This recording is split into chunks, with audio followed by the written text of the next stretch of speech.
Am I worried about climate change? I wouldn't say worried I haven't read directly. many particular studies on it, but sort of can't a do lot of something things about going it, around at the moment. so I It seems think, like yeah. we only have 12 years. Yes, I'm worried about climate change.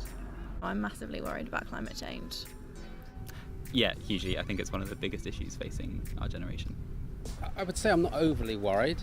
I wouldn't say worried directly.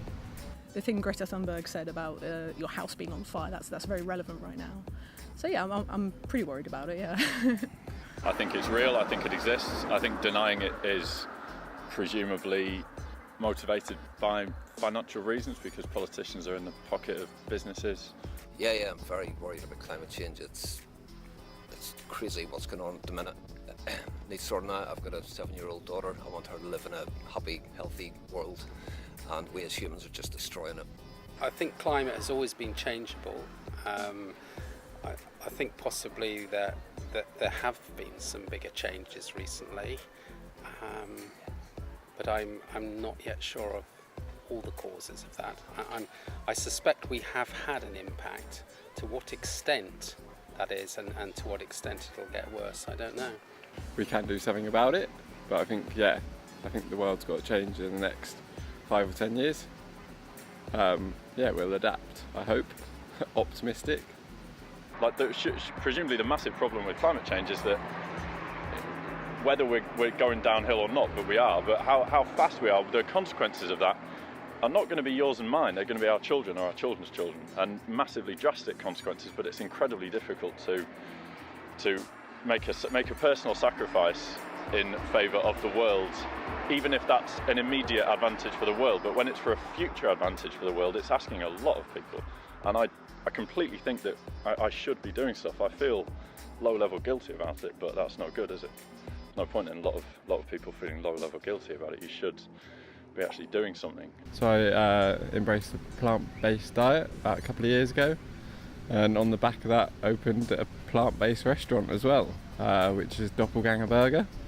And it's just to show people another way, that I'm not saying that you never should eat meat again, it's just another option out there, and it's an impact you can have. I think dietary, it's one of the biggest causes of global warming, and I think if more people ate less meat or just didn't eat it every day, I think that it'd be a big change. I think I've taken small steps in my own life. So I don't have a car. I rarely fly. I try and cut down like my plastics and use and things like that. I do what I can. If there's ever an option that's more environmentally friendly, then I try and take it.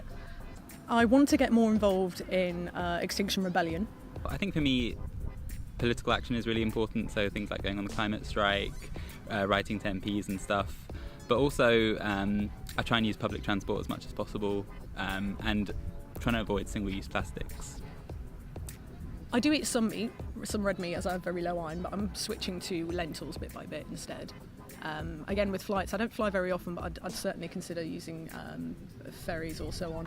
I saw 3 or 4 years ago some cartoon or something saying it was a picture of a family with a 4x4 and a dog, and which has the worst impact on the climate, and it's not the 4x4, it's the dog.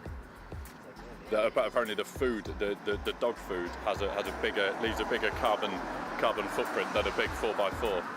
But I get annoyed when I see people around Cambridge in their big expensive 4x4s, but I don't get annoyed with dogs. There was a big day down the park, and the bins were overflowing. People complaining, like, well, stop putting your rubbish on top of it. Take it with you. It's not rocket science. You create the rubbish, you take it with you. Stop relying on other people to, clean up after you. Yes, I changed some habits, like throwing things on the floor. When I see something on the floor, I put it in the bin, even if it's not mine or if it's from someone else. I don't do a lot of air travel and things, if you look at, these big climate change conferences they have, was it G4 Summit or whatever, then, all these people are flying to there, and I see a lot of hypocrisy. I think you need to listen to science as much as possible, It's 2019, there's no excuse not to be informed.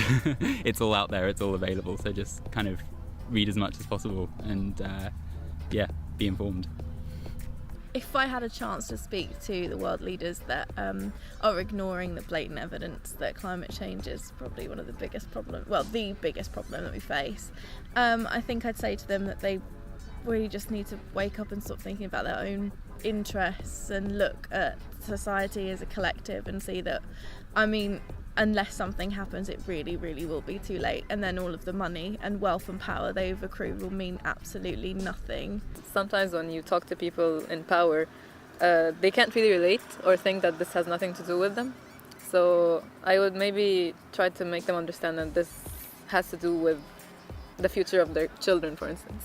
And making their life easier as well.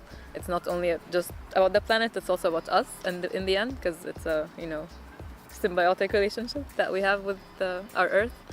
So yeah, that's how I would word it, and hopefully this might hit home.